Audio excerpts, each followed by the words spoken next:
I uploaded this video a few months ago, and after reading through all the comments, I noticed a lot of you are still facing different errors or simply can't get it working. That really bothered me because I want this process to be straightforward for everyone. So today, I'm bringing you a completely updated version. I'm going to show you 3 different virtual machines you can use to install Windows on your Mac. I'll walk you through every single step in detail so you don't run into problems this time. I'll also cover the pros and cons of each option so you can decide exactly which one is best for your needs. First on the list is UTM. The biggest advantage of UTM is that it's completely free and open source. You can use it to run Windows, Mac OS, and Linux. Because it's built on top of QEMU, it supports full emulation. This makes it popular for running older x86 software and retro games that won't work anywhere else. But here comes the major limitation. UTM does not support 3D acceleration for Windows.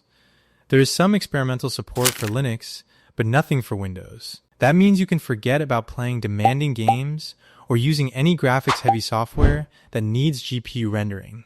This virtual machine is best suited for lightweight applications like Word documents or basic Excel spreadsheets. Even then, the experience isn't perfectly smooth. When you scroll through long pages or open large Excel files with thousands of rows, you will notice choppiness. You really feel how much the interface struggles without GPU support. Honestly, I only recommend UTM if you need to emulate very old operating systems like Windows 95, or if you want to run Linux. Next up is VMware Fusion. This is a huge improvement over UTM because it fully supports 3D acceleration and DirectX 11. Everything feels much smoother and closer to native performance. Apps like Word and Excel run without choppiness, and it can even handle professional 3D software like Revit. You can also play games on it. I tested Batman, and it was playable at around 20 to 30 frames per second.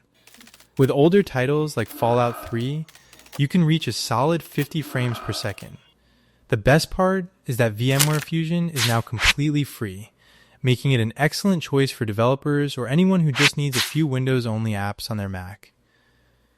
The only downside I noticed with VMware Fusion is its resource management. It is quite strict compared to Parallels. For example, if you allocate 8 GB of RAM and 10 CPU cores, it locks that entire amount immediately, even when the virtual machine is idle. Your Mac cannot use those resources for other tasks. Parallels, on the other hand, is much more dynamic. It only uses what the virtual machine actually needs at any moment, leaving extra power available for your Mac's background processes. Additionally, VMware Fusion limits you to a maximum of 8 GB of RAM. Parallels has no such hard limit and can tap into your Mac's unified memory for heavy 3D tasks. That's why Parallels usually delivers higher frame rates in games and feels snappier in demanding design applications like Revit. So if you want the absolute best Windows experience on your Mac, I recommend Parallels. Now that you have a clear idea of the pros and cons of each method, let's go through the installation steps one by one. To install UTM, first download it from the official website. Open the DMG file and drag the application into your Applications folder. Next, use the second link in the description to download the Windows 11 disk image. This ISO is specially prepared for Macs, so make sure you download it from that link. Once you have the file, open UTM, click Create a new virtual machine and select Windows. Allocate memory and CPU cores based on your Mac specifications and your intended usage. You can always adjust these settings later. Now import the disk image you downloaded earlier and continue.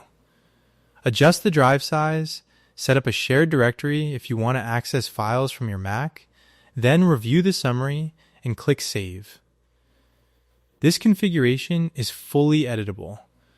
To make changes later, click the settings icon in the top right corner and go through the different tabs. To begin installation, click the play button and wait about 3 seconds until it says press any key to boot. If you see a timeout or any error, try restarting the process a few times, and it should work. Follow the standard Windows 11 setup, enter your preferences, and the installation will begin. After it finishes, the virtual machine will restart. Boot it one more time and wait about 5 minutes until you reach the personalization screen. Complete all the steps as usual. But we're not finished yet. The final step is to install the UTM guest tools. This adds all the necessary drivers so you can change resolution and scaling properly. Go to the D drive inside Windows, double-click the UTM guest tool installer, and click Next. The installation takes about 2 minutes. Once it's done, restart the virtual machine. Now you can freely adjust scaling and resolution.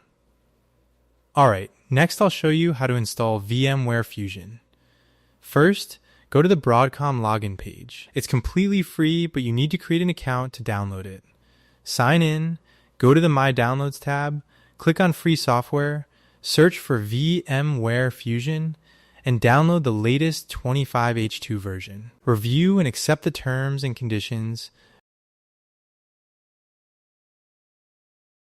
Fill in the required information and start the download. Once the file is ready, open it and double-click the VMware icon to begin installation. It should finish in under 3 minutes. When you open VMware Fusion for the first time, you can either use the ARM image you downloaded earlier or click Get Windows from Microsoft and let it download automatically. After it finishes, continue. VMware will ask you to set a password for the virtual machine. Remember it carefully. If you want to make changes before starting, click Customize Settings. Choose where to save the virtual machine, either locally or on an external SSD. The two most important settings to check are processor and memory and display. Allocate a reasonable number of CPU cores and RAM.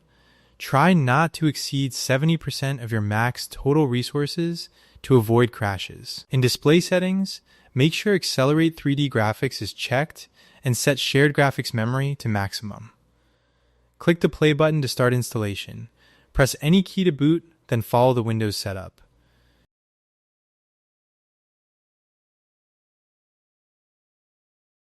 If you get stuck at the network connection screen, press Function plus Shift plus F10 to open Command Prompt, type the command shown on screen,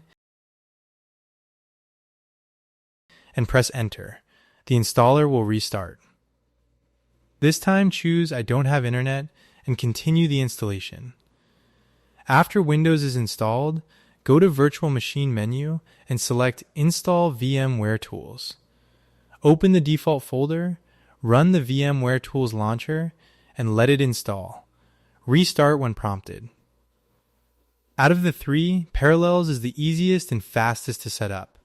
The whole process is basically one click and about 5 minutes. After purchase, you'll get the automatic installer in your Downloads folder. Double-click it and follow the prompts. Log in with your account or start the free 14-day trial. On the setup screen, click Install Windows and let Parallels handle everything automatically. In about 5 minutes, it will be ready to use. That's it, guys. I really hope this updated guide finally helps you get Windows running smoothly on your Mac. If you're still facing any errors or have questions, drop them in the comments below. I'll read every one and try to help.